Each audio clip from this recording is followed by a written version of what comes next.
dulu.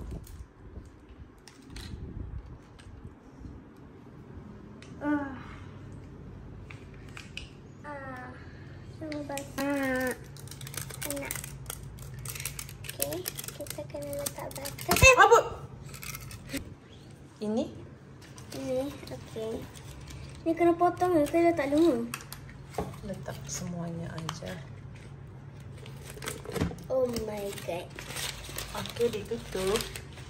3 minit aja. Ke minit. Tengok ni guys. Kat dalam tu dah hancur-hancur. Tengah kacau. Tak tahu lain apa. Okey, kita nak potong benda ni. So, sekarang kita kena letak Milo. Lepas tu kita kena timbang Milo dengan timbang susu pekat. Wow. Dah macam jadi telur kuning. Okey.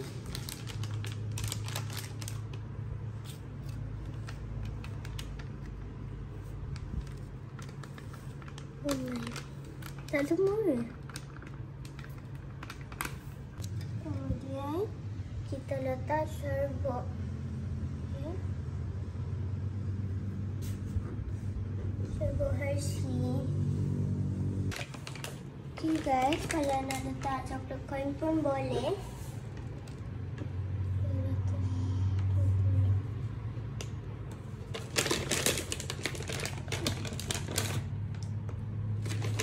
Okey, lepas tu kena letak 100 susu.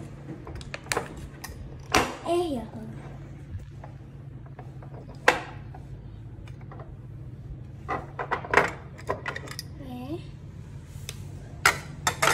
Okay guys. 100. Lepas tu kita tutup, kita masakkan dia dalam 2 minit.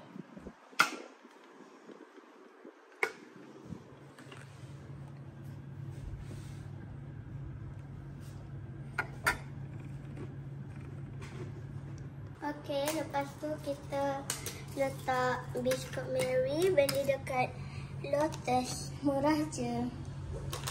Korang boleh beli.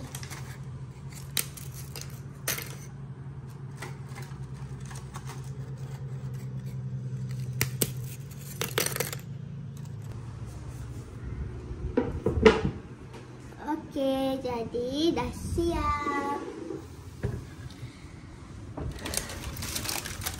Okey. So, tadi dah siap.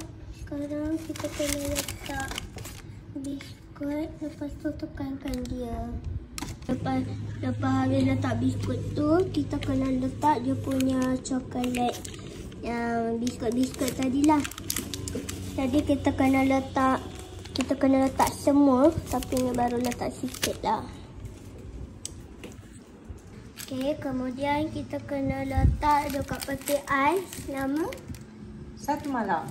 Selama 1 malam. Ya.